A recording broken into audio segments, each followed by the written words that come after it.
ევროსაბჭოს ულტიმატუმი ქართულ ოცნებას პოლიტპატიმრების გათავისუფლება, მოძალადეების დასჯა და ვადამდელი არჩევნების დანიშვნა. ეს ევროსაბჭოს მონიტორინგის კომისიის მიერ მომზადებული სარეზოლუციო პროექტში წერია. ივანიშვილის რეჟიმს ვადა აპრილამდე აქვს. სხვა შემთხვევაში ევროსაბჭოს საპარლამენტო ასამბლეა ქართული ოცნების დელეგაციას სრულად შეუჩერებს უფლებამოსილებას. მონიტორინგის კომიტეტმა რეზოლუციის ტექსტი სულ ცოტა ხნის წინ რამდენიმე საათიანი მსჯელობის შემდეგ მიიღო, ხვალ დოკუმენტს უკვე პლენარულ სხდომაზე გაიტანენ და კენჭს უყრიან. რა წერია რეზოლუციის პროექტში, დეტალებით ჩვენ ჟურნალისტი ნატალი ჯახუთაშვილი გვერდება.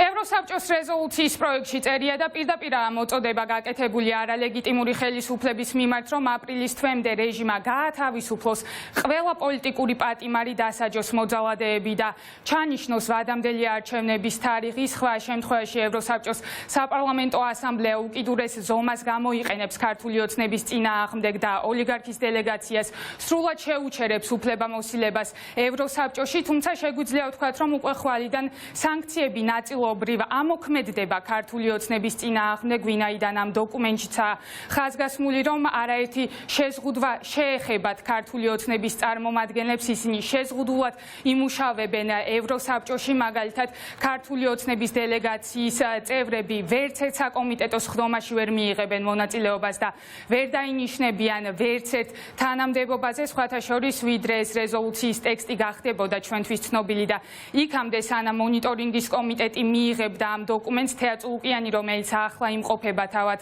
სტრასბურგში, ის ხელმძღვანელობს ქართული ოცნების დელეგაციას, გამოჩნდა მედიასთან და განაცხადა, რომ თუ ევროსაბჭოს გარკვეული პირობები ექნება ქართულ ოცნებასთან, მაშინ გუნდი იმსჯელებს ამ დათქმებზე და მოგვიანებით დააფიქსირებს საკუთარ პოზიციას. ამ ტექსტის გასაჯაროებიდან დაახლოებით 2 საათია უკვე გასული, თუმცა თეა წულუკიანიც და ქართული ოცნების დელეგაციის სხვა წარმომადგენლებიც ამ დრომდე დუმან.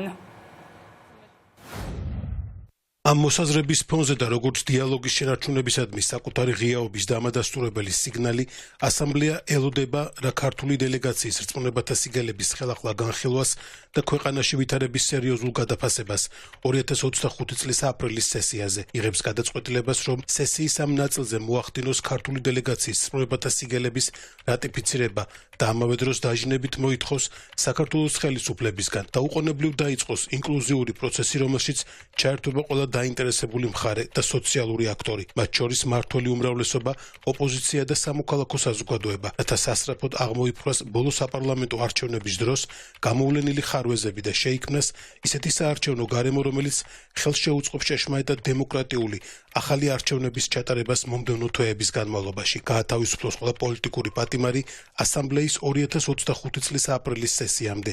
ამავდროულად პოლიციის სისასტიკისა და ადამიანის უფლებათა სხვა დარღვევების გმობის აშკარა ნიშნად, რასაც აქამდე ხელისუფლების რეაქცია არ მოჰყოლია, ასამბლეა იღებს გადაწყვეტილებას შეაჩეროს ქართული დელეგაციის წევრების უფლებები.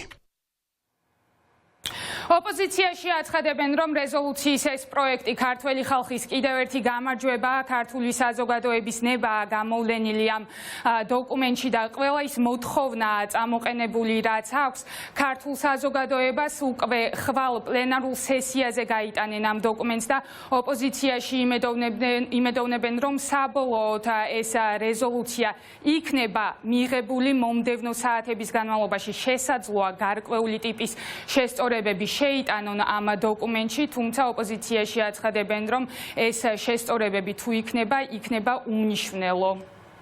აპრილამდე დროებით აძლევენ უფლებამოსილების ნაწილს ივანიშვილის დელეგაციას იმისათვის, რომ მასთან შეინარჩუნონ კომუნიკაცია. ყველა უფლებები, რომელიც აქვთ აქ დელეგაციებს, მათ ეზღუდებათ, ისინი ვერ დაიკავებენ აქ ვერანაირ თანამდებობას, ისინი ვერ მიიღებენ მონაწილეობას ერთ-ერთი კომიტეტის სხდომებზე, ისინი ვერ მიიღებენ მონაწილეობას არჩევნებზე დაკვირვებაში და ამ შემდეგ მოკლედ ყველაფერი ისაც აკეთებენ პასეს წევრები და დელეგაციები, ყველა ეს უფლებები მათ აქვთ შეზღუდული.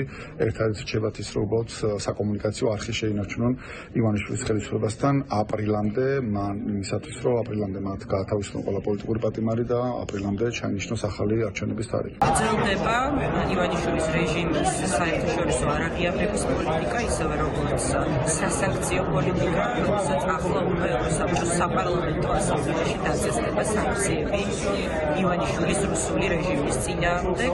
მათ არ ექნებათ კომიტეტებზე დასწრების და მონაწილეობის უფლება პლენარზე აპრილამდე ისიც მხოლოდ და მხოლოდ იმ მიზნით, რომ ჩაინიშნოს ახალი არჩევნები.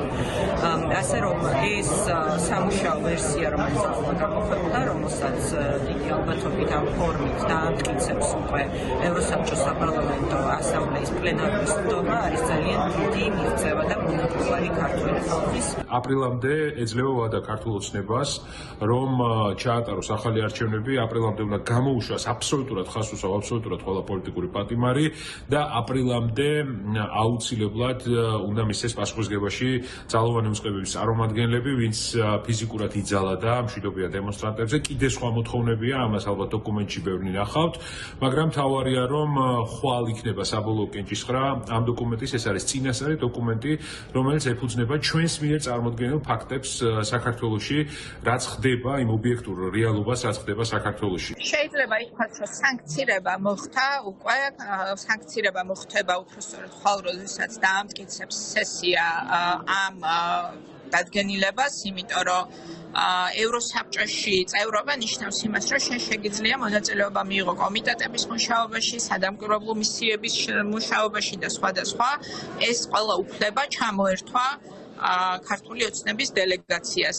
მათ ფორმალურად არ შეუწყდათ პლენარულ სხდომაზე დასწრების უფლება, ოღონდ შემდეგი პლენარული სხდომა იქნება აპრილში და აპრილამდე მათ უნდა გაათავისუფლონ პოლიტპატიმრები და დანიშნონ ახალი არჩევნები და წინააღმდეგ შემთხვევაში აპრილში უკვე ყველა დარჩენილი პრივილეგია და უფლებაც გაუქმდება ამ რეჟიმს. ეს არის საკითხების ჩამონათვალი, რომელიც სავალდებულო უნდა გახდეს ქართული ოცნებისთვის იმისთვის, რომ მან დაიბრუნოს თავისი სტატუსი, თუმცა მანამდე მათი მანდატები გარკვეულად არ არის გაუქმებული, თუმცა ძალიან შეზღუდულია, მათი უფლებები იქნება შეზღუდული, სანამდე არ მოხდება საბოლოო ვალიდაცია ან უარყოფა აპრილის საგაზაფხულო სესიაზე. ხვალ იქნება უკვე კიდევ ერთი სხდომა მონიტორინგის კომიტეტი, სადაც შესაძლებელია განხილული იქნას გარკვეული ცვლილებები ამ ტექსტში და უკვე დღის ბოლოს ხვალ საღამოს იქნება კენჭისყრა გენერალურ ასამბლეაზე. რამდენიმე წუთის წინ სტრასბურგში ჟურნალისტებთან გამოჩნდა თეა წულუკიანი და მან განაცხადა, რომ განუმარტა ევროპელ პოლიტიკოსებს ქართული ოცნების პოზიცია იმასთან დაკავშირებით, რომ დე-ფაქტო ხელისუფლება 2028 წლამდე არ აპირებს არჩევნების ჩატარებას. მოკლედ ასეთია ბიძინა ივანიშვილის რეჟიმის პოზიცია. ქართული ოცნება ისევ არ ითვალისწინებს ჩვენი დასავლელი პარტნიორების რეკომენდაციებსა და მოთხოვნებს. ხვალ, როგორც უკვე გითხარით, პლენარულ სესიაზე გაიტანენ ამ რეზოლუციის პროექტს და კენჭი ეყრება მას. ახლა ოპოზიციაც და ქართული ოცნებაც მოლოდინის რეჟიმშია და ისინი ელოდებიან საბოლოო ძალაში შევა თუ არა ეს რეზოლუცია.